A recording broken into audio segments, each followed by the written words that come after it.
Selamat pagi teman-teman, kita berjumpa lagi ya dalam video berikutnya masih tentang how to grow your employee motivation level ya. Jadi di dalam video kali ini kita akan bicara mengenai langkah ketiga. Ya, langkah ketiga untuk mendrive motivasi Anda. Anda bisa lihat di slide 39 ya. Motivation drive ketiga itu start small, take first easy step. Ini penting ini teman-teman ya. Jadi banyak orang mimpinya menjadi fata morgana karena tidak pernah memulai action, Mas. Mbak-mbak ya. Dan kenapa tidak memulai action? Karena menunda-nunda action, ya. Bahasa Inggrisnya prokrastinasi ya. Menunda-nunda. Nah, kenapa menunda-nunda action? Karena merasa berat. Langkah pertamanya itu berat, jadi mager. Orang itu mager. Ngapain olahraga? Mager saya Mas Yudi ya. Ngapain action, saya itu mager, sehingga dia overthinking ya, dan dia mikir terus ya, no action, thinking only, NATO. Jadi punya mimpi, kemudian mimpinya cuma dipikir, dilamunkan teman-teman, dilamunkan terus-menerus, tapi tidak pernah memulai action. Kenapa? Karena mager, malas gerak, karena merasa mungkin langkah pertamanya berat, sangat menyita energi. Saya sendiri juga terjebak seperti itu teman-teman ya. Jujur aja, saya dulu terjebak seperti itu karena ketika saya mau menulis buku ya. Saya sudah punya mimpi menulis buku mungkin 3 tahun. Tapi selama 3 tahun tidak ada kenyataannya, tidak terwujud. Ya. Sampai kemudian saya menyadari bahwa goals itu harus saya breakdown menjadi langkah yang kecil. Tadi saya sudah cerita. Kemudian saya wujudkan menjadi small habit.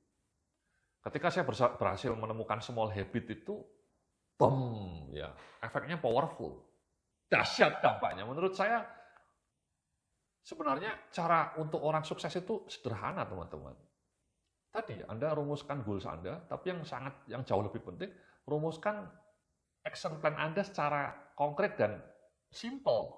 Kemudian jadikan action plan itu sebagai habit. That's it. Menurut saya kalau Anda punya small habit, tapi Anda lakukan berulang, itu dampaknya sangat powerful. Dan saya sudah membuktikan itu ya. Nah, bagaimana caranya supaya orang, kita semua mau memulai action? Nah, caranya ya ini nih, nomor 39 nih, saya bilang ya, start small. Take first easy step. Jadi di halaman 40 saya bicara nih, mulailah action pertama dengan langkah kecil yang simple dan mudah dilakukan. Start small, take first easy step. Jadi dalam dunia motivasi itu memang ada istilah namanya resistant to change, inersia, bahasanya inersia teman-teman, inersia, hukum inersia. Hukum inersia itu ketika Anda mager, ketika Anda bengong, ketika Anda melamun, Anda merasa nyaman, Anda merasa dalam comfort zone. Sehingga Anda mau memulai action baru itu sangat berat rasanya. Misalnya Anda tidak pernah olahraga sama sekali, tiba-tiba disuruh tiap pagi jalan kaki. Nah itu pasti akan males ya, Anda langsung tidur gitu ya, atau suruh nulis buku misalnya, atau nulis laporan, males ya, Anda lebih suka nonton Netflix gitu atau nonton YouTube gitu ya. Jadi inersia, orang itu inersia, maksudnya terjebak dalam comfort zone. Nah makanya salah kalau para motivator itu bilang Anda harus melakukan action yang masif ya, take massive action, itu wrong. Justru langkah pertama itu yang kecil saja, yang simple saja. Jangan pernah berambisi memulai action awal Anda dengan langkah-langkah yang ambisius. Dengan langkah-langkah yang berat, itu pasti akan membuat banyak orang langsung gentar duluan. Dan kemudian tidak pernah action sama sekali. Itu kan gini Mas ya teman-teman, jauh lebih baik memulai action yang sangat kecil tapi dilakukan. Daripada punya ambisi yang besar, punya rencana action yang heroik, tapi tidak pernah dilakukan. Itu prinsipnya teman-teman. Dan itu yang saya lakukan dulu ya, ketika akhirnya saya menulis buku itu, saya target awalnya sederhana, yakni cukup menulis 1 halaman tiap hari. 1 halaman bagi saya sangat mudah, sangat simpel, dan kemudian saya mulai itu, cuma 1 halaman, enteng. Saya lakukan, ternyata saya bisa ya. Saya ini happy gitu. Besoknya saya ulangi 1 halaman, bisa lagi. Hari ketiga saya nulis 1 halaman lagi, bisa lagi. Itu kan pelan-pelan, wow. Ini wonderful ya. Meskipun cuma 1 halaman ya, tapi itu membuat saya merasakan progress. Jadi progres sekecil apapun itu sangat powerful teman-teman, dampaknya bagi motivasi kita. Ketika saya bisa menulis satu halaman seminggu berturut-turut, ya 5 hari berturut-turut, 7 hari berturut-turut, besoknya ya saya nambah 2 halaman. Bulan depannya saya bisa 5 halaman. Jadi itu teman-teman, cara terbaik untuk membunuh rasa malas Anda, cara paling efektif untuk membunuh inersia Anda, itu adalah mulailah langkah pertama dengan langkah yang sangat mudah dilakukan, yang sangat simple, yang so easy.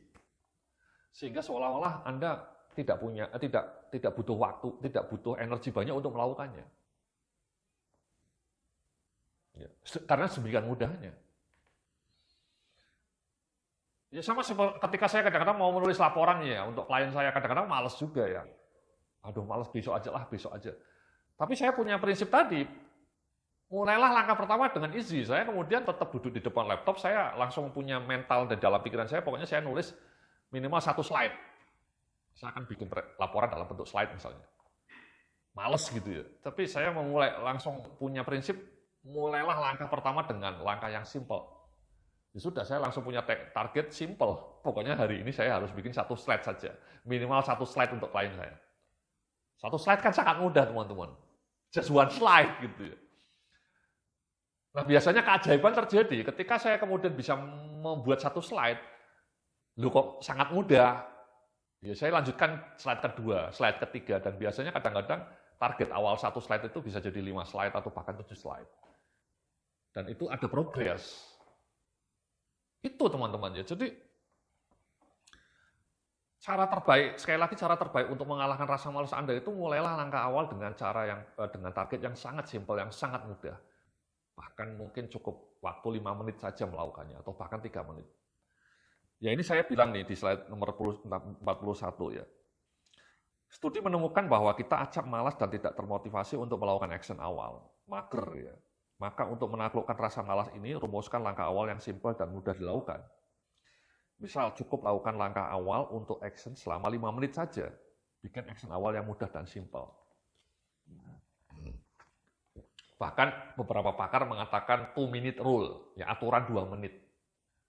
Kalau Anda malas mengerjakan sesuatu, apapun sesuatunya itu, Anda langsung tanamkan dalam pikiran Anda bahwa saya akan tetap mengerjakan 2 menit saja deh.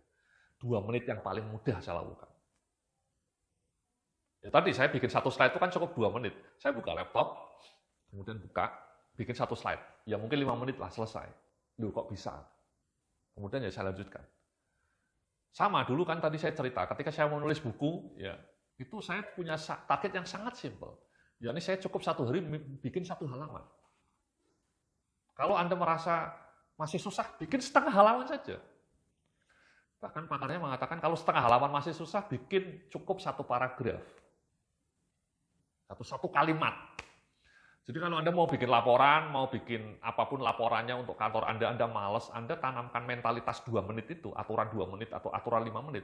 Saya tetap akan mengerjakannya, saya akan buka laptop, cukup 2 menit saja. Saya akan bikin 1 slide atau cukup 1 paragraf. Laporannya mungkin panjang, tapi saya akan memulai cukup 1 paragraf saja. Setengah halaman saja, cukup, enough. Sudah, kalau Anda bisa mengerjakan setengah halaman, kemudian Anda malas, ya nggak apa-apa, tutup. Ya. Tapi besoknya lakukan lagi. Itu lama-lama akan menciptakan namanya snowball effect tadi, saya bilang. Lama-lama yang kecil tadi akan membesar, dan kemudian selesai. Dari 1 halaman menjadi 3 halaman per hari, menjadi 5 halaman, dan kemudian saya lakukan berturut-turut selesai. Sama dulu ketika saya olahraga pagi, itu saya jalan kakinya cukup 5 menit, Mas. Ya tiap pagi jam 6 suruh jalan kaki, itu malesnya minta ampun. Karena untuk mengalahkan rasa malas itu, saya punya target yang sangat simpel. Saya cukup jalan kaki di depan rumah saya, bolak-balik cukup 3 kali. Rumah saya di komplek, ya. Saya tinggal di Kemang Pratama, Bekasi. Rumah saya itu ada kompleknya, kompleknya luas lah. Tapi saya waktu itu tidak punya target 30 menit. No way. Saya akan males itu. Saya cukup memulainya dengan 5 menit. Dan jalan kakinya cukup bolak-balik di depan rumah saya itu.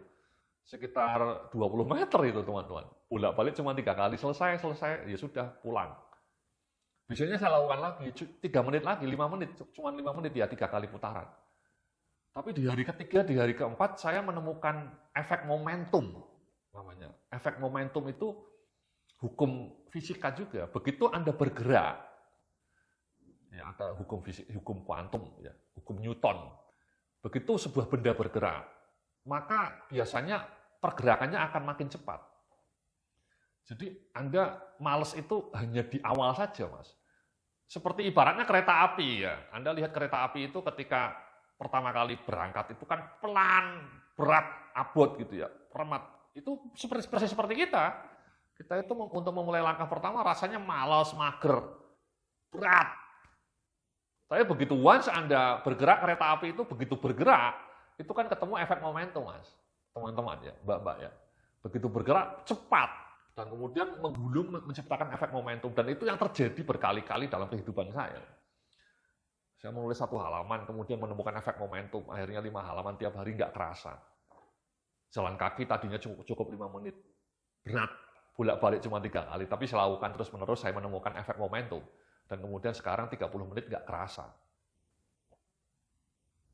Dulu baca buku cuma 1 halaman tiap malam. Tapi saya lakukan terus-menerus, saya menemukan efek momentum. Dan kemudian sekarang 1 jam nggak kerasa baca buku. Gitu ya. Tiap malam. Jadi saya bilang ini, di slide 42 ya, nanti begitu Anda bisa melakukan action awal yang simple dan mudah tersebut, maka pelan-pelan action awal itu akan membesar dengan sendirinya. Akan tercipta hukum momentum, dan akhirnya Anda bisa terus bergerak mau melakukan action. Yaitu the magic of momentum, teman-teman. Ya. Jadi ini di slide berikutnya saya bilang nih ya, di halaman 43 ya, jadi setiap kali Anda enggan melakukan action dan terus menunda-nundanya, maka temukan action awal yang sangat simpel dan sangat mudah dilakukan. Lakukan action awal yang paling mudah dilakukan selama 3-5 menit saja. Dijamin pelan-pelan Anda akan menemukan momentum untuk terus bergerak maju. This is it, Mas. Mbak-mbak ya, teman-teman, bapak-bapak, ibu-ibu ya. Jadi kalau Anda mager menunda-nunda action, tolong temukan 5 menit pertama yang paling mudah. Kan tadi saya sudah bilang, breakdown target Anda dalam small action. Ya. Dan sekali lagi, temukan 5 menit pertama yang paling mudah. Bikin 1 slide saja, nulis 1 halaman saja. Jalan kaki cukup 3 menit. Baca buku cukup 1 halaman. Apapun pekerjaan Anda, apapun action plan Anda, tolong Anda breakdown menjadi langkah kecil, dan temukan 5 menit pertama yang paling mudah. Nanti ketika Anda melakukannya, Anda akan menemukan efek momentum. Dan membesar dengan sendirinya.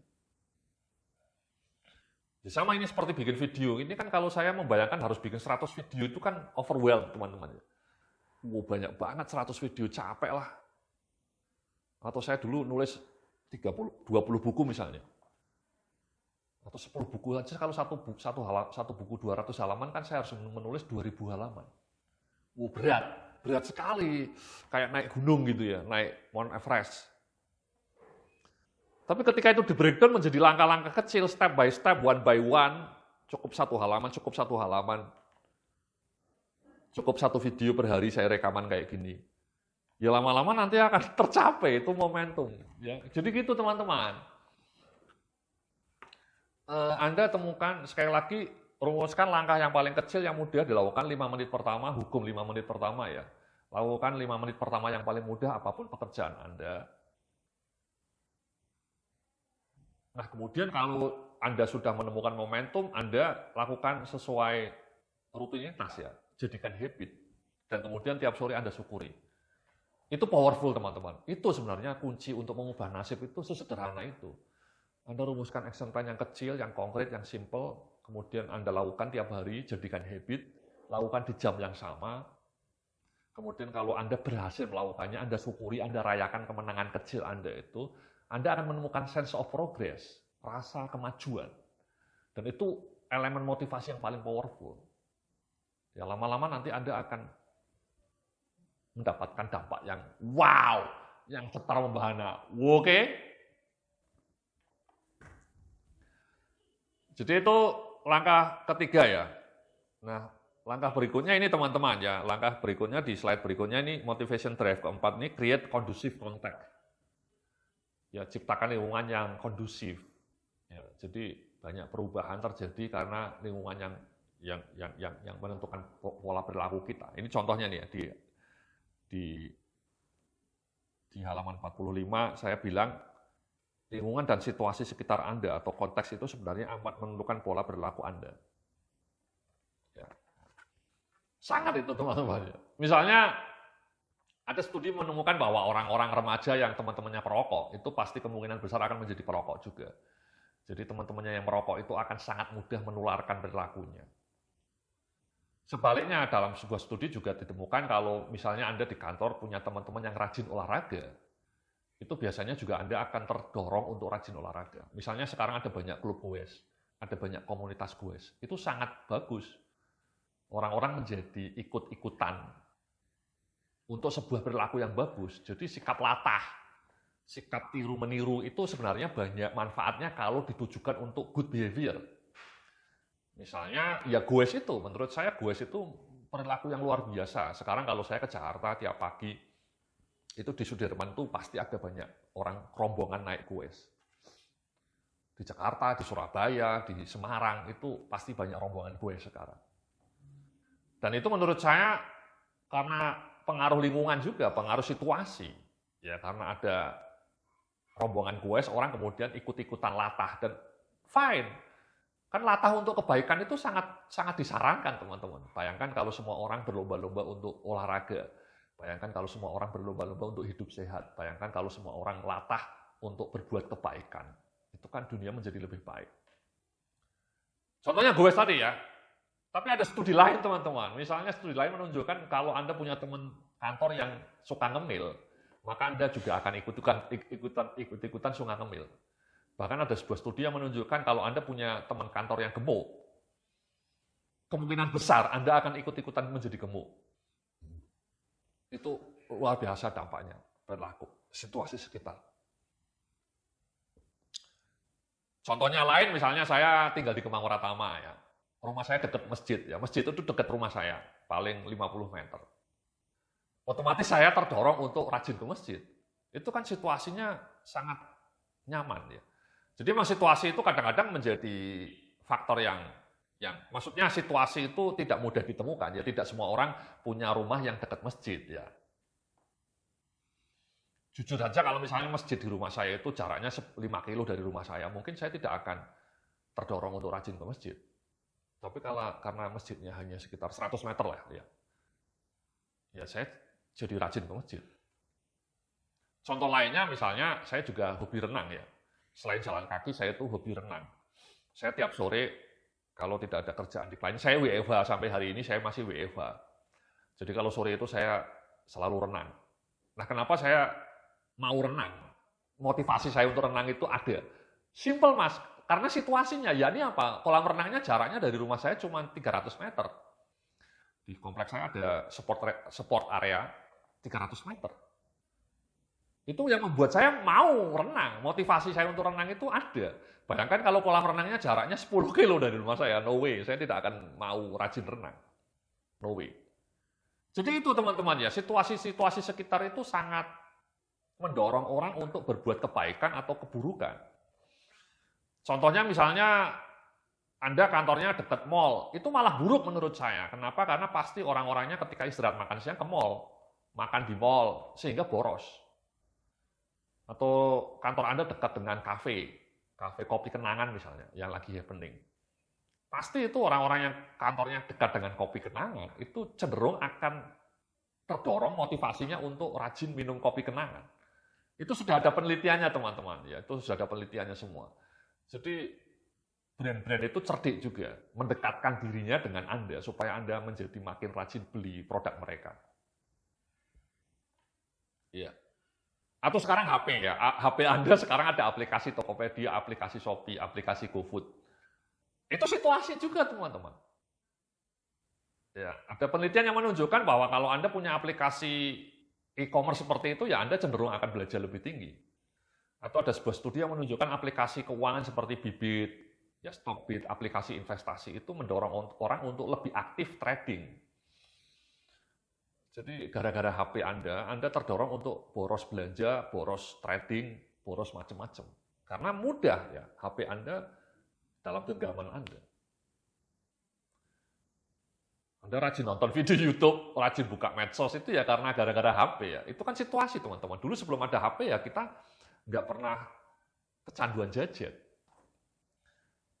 Contoh lainnya situasi gini teman-teman.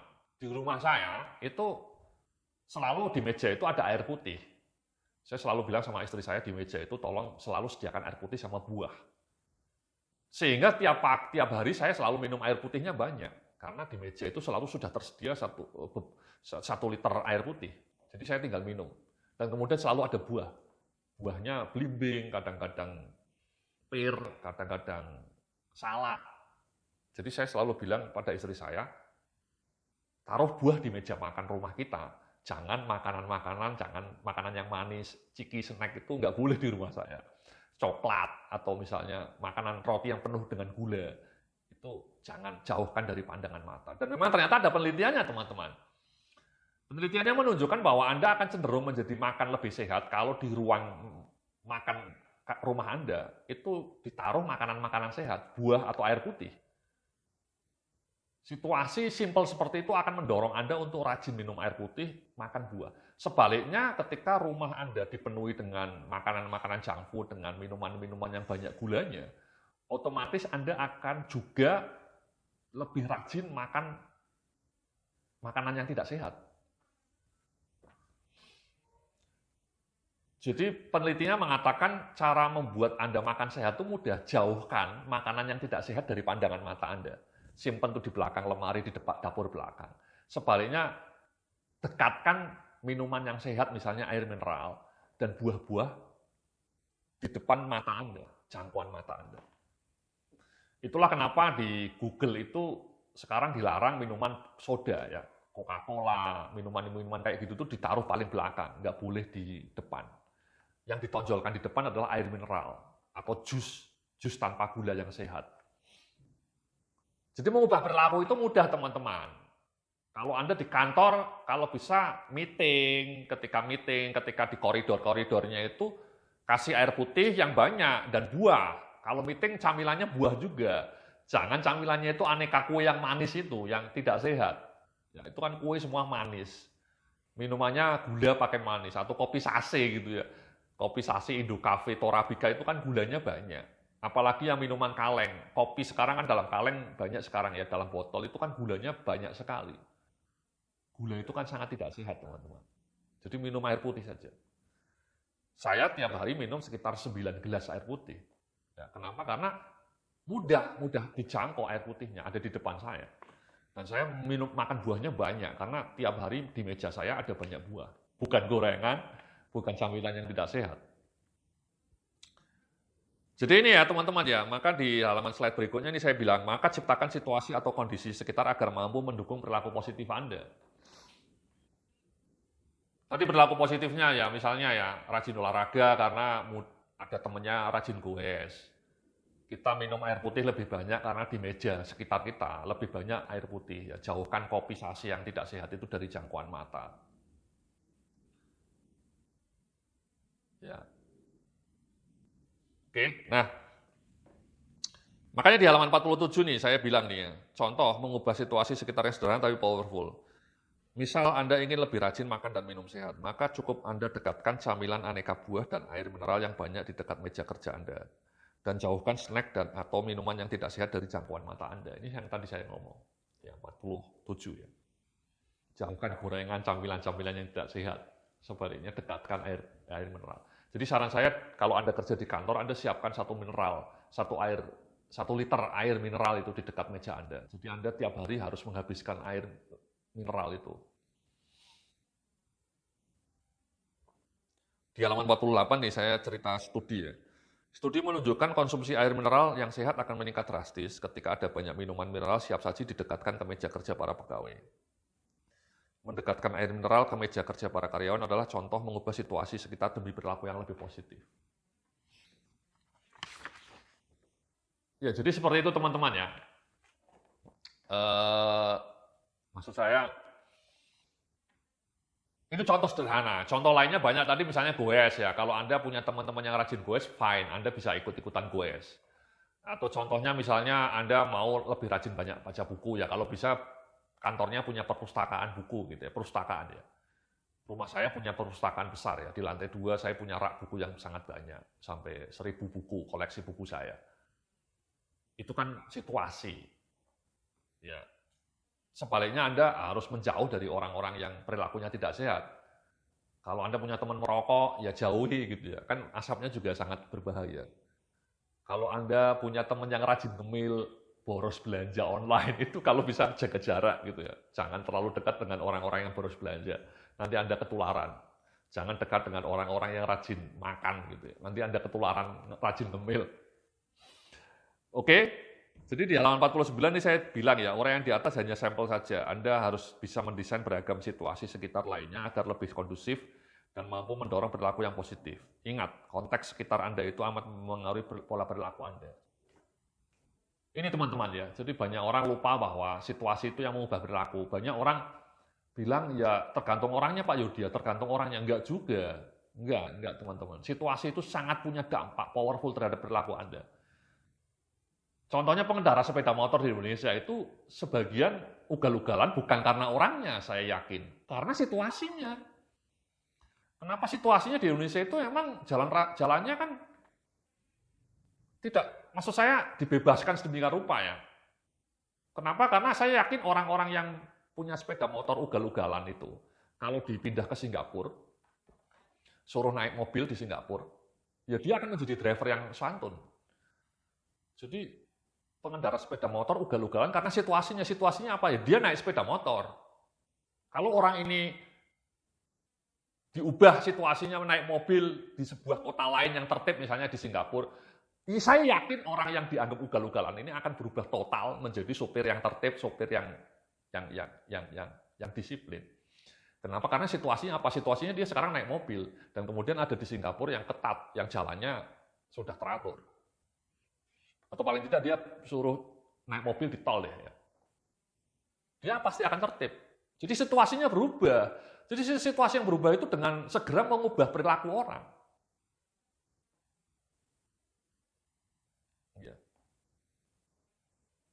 Misalnya ada supporter sepak bola, teriak-teriak, bahkan melempar batu gitu ya. Kemudian kita menganggap orang ini ugal-ugalan. Enggak juga. Dia terdorong untuk melakukan ugal-ugalan itu karena ada teman-temannya melakukannya semua, kemudian situasinya mendukung gitu ya, sorak-sorai. Tapi kalau misalnya sih orang yang sama ini kita suruh datang ke masjid, sholat di masjid, langsung berubah total ini orang ini. Tidak akan bisa ugal-ugalan. Di masjid dia akan sholat dengan baik dan dia akan menjadi orang yang alim. Studi menunjukkan seperti itu teman-teman. Jadi banyak orang yang alim berubah menjadi beringas di jalanan karena situasinya berubah total. Jadi ketika Anda melihat pengendara sepeda motor yang ugal-ugalan di jalanan itu jangan terburu-buru menjudge orangnya jelek, jangan terburu menjudge orangnya ngawur. Enggak, itu karena situasinya teman-teman. Sekali lagi situasinya. Jadi situasi itu punya dampak sangat powerful terhadap perilaku Anda, sering tanpa Anda sadari. Contoh sekali lagi contohnya HP Anda ya. Karena Anda punya HP macam-macam isinya, macam-macam ya Anda terdorong untuk nonton gadget berjam-jam. Coba kemudian HP-nya disembunyikan atau dihilangkan, kita dilarang pakai HP misalnya. Kayak di sekolah-sekolah tertentu. Ya orangnya menjadi lebih rajin karena dia tidak terdistraksi. Orangnya sama kan, tapi situasinya berubah total. Jadi faktor-faktor di sekitar kita itu sangat punya dampak terhadap perilaku kita. HP, situasi lalu lintas, teman-teman di kantor seperti apa kinerjanya. Rumah kita dekat dengan masjid atau fasilitas olahraga atau tidak, itu semua punya pengaruh. Nah itu teman-teman ya, jadi Anda coba desain situasi di sekitar Anda supaya cocok dengan perilaku yang Anda ingin tumbuhkan. Misalnya saya rajin baca buku tiap malam karena buku-bukunya ada di depan kasur saya ya, di depan dipan saya. Sudah saya siapkan. Jadi setiap malam begitu habis maghrib saya otomatis perilaku saya sudah habit. Saya ngambil buku. Buku saya pakai Kindle sekarang. Saya bacanya pakai Kindle ya, Kindle Amazon.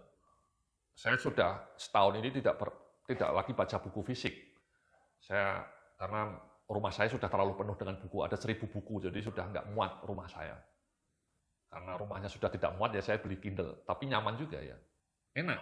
Saya baca sampai 1 jam nggak perih di mata. Karena Kindle itu teknologinya pakai teknologi yang ramah mata ya. Jadi lain dengan HP, layarnya itu lain dengan HP. Layarnya Kindle itu sangat adem. Jadi baca buku 2 jam pun nggak terasa. Dulu saya pikir Kindle itu kayak HP ya, pedes ya. Saya baca di HP itu setengah jam aja sudah nggak kuat. Saya baca makalah di HP setengah jam udah nggak kuat.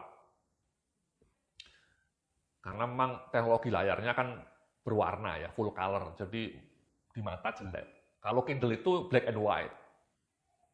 Jadi di mata adem. Nah, saya bacanya Kindle. Nah, Kindle saya itu selalu saya taruh di meja. Jadi begitu sholat maghrib, pulang dari masjid misalnya, sholat maghrib, otomatis langkah saya itu sangat rutin, sangat sama tiap harinya. Yakni saya lepas sarung, lepas baju koko, kemudian ambil Kindle saya di meja, dan kemudian duduk di kasur, baca sampai jam 7. Itu saya lakukan itu, tiap hari. Saya sudah nggak pernah nonton televisi lagi. Ya. Udah 10 tahun saya nggak nonton televisi. Ya. Jadi saya baca buku saja. Itu kan situasi sekitar ya. Saya sudah menyiapkan situasinya sedemikian rupa sehingga saya tiap malam dengan mudah bisa baca buku. Sudah ada Kindle, udah ada kasur. Ya, saya tinggal ngambil Kindle, buka, baca di kasur. Sambil duduk saya di kasur bacanya. Tidak tiduran, karena kalau tiduran tuh saya pusing. Saya baca bukunya sambil duduk di kasur saya. 1 jam, selalu itu, selalu, tiap hari. Ya, itu gila itu. Jadi saya baca buku itu banyak, baca bukunya. Oke, nah kemudian di segmen terakhir nih ya, motivation reward terakhir itu adalah develop good reward. Ya, jadi Anda punya reward mengapresiasi diri Anda sendiri ya.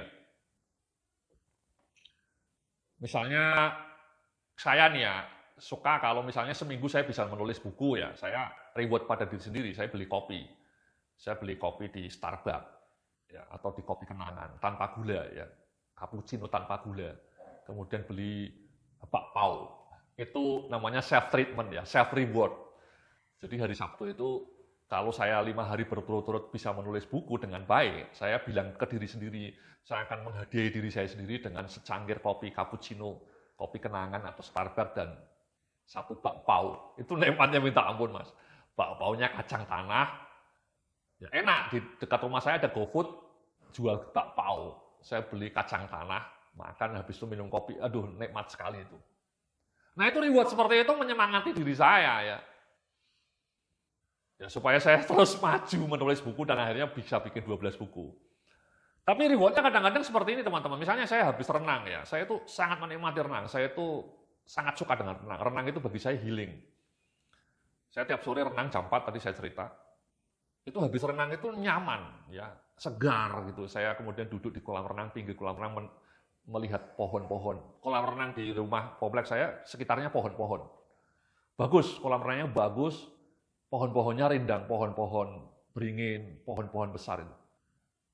Jadi sambil istirahat renang, capek, tapi capeknya nikmat melihat pohon, melihat langit itu, saya bersyukur sekali gitu ya, nikmat itu. Itu self reward saya, makanya tiap sore saya tidak sabar untuk renang, karena bagi saya renang itu menyenangkan. Ya, jadi saya sehat, hidupnya jadi sehat, tapi saya juga sangat senang. Itu reward kan? Memotivasi saya.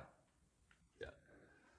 Sama teman-teman ya, Anda temukan reward dari kegiatan Anda sendiri ya. Kalau Anda tidak menemukan menulis buku misalnya itu kan kadang-kadang capek ya, menguras energi ya. Rewardnya ya minum kopi sama makan bakpao gitu ya. Tapi kalau renang, jalan kaki itu kan rewardnya dari kegiatannya itu sendiri. Sudah menyenangkan. Kenapa butuh reward? Supaya Anda termotivasi terus-menerus, teman-teman. Idealnya Anda menemukan kenikmatan dari kegiatannya itu. Ya. Saya nulis buku ya kadang-kadang menemukan kenikmatan juga ya. Saya kadang-kadang flow. Ya, ketika nulis buku itu lupa waktu ya. Mengalir pikiran saya, itu rasanya nikmat sekali. Jadi namanya flow, ya tenggelam dalam flow. Tenggelam dalam situasi yang membuat saya lupa waktu. Itu terjadi juga ketika saya renang. Ya, ketika saya renang saya itu menikmati sekali di dalam proses renangnya ataupun setelah renang. Membaca buku apalagi ya. Saya tiap malam baca buku itu hiburan saya. 1 jam itu selalu menyenangkan bagi saya. Jadi ciptakan reward ya supaya Anda bisa konsisten melakukan action Anda sampai tujuan Anda tercapai. Oke. Jadi itulah ya teman-teman ya, di slide terakhir ini, di slide 51, saya ringkaskan 5 kiat untuk menumbuhkan employee motivation atau your motivation ya. Pertama, rumuskan sasaran yang jelas, kemudian rancang action plan yang detail, dan jamnya sama kalau bisa ya. Mulai action awal yang simple dan mudah dilakukan, dan dilakukan di jam yang sama. Yang keempat, desain situasi sekitar yang kondusif, dan yang kelima, ciptakan reward yang bagus ya bagi diri Anda sendiri. Kalau Anda bisa melakukan 5 langkah di belakang ini dengan baik, dijamin hidup Anda akan menjadi lebih cetar membahana. Oke. Terima kasih. Salam sukses, penuh keberkahan.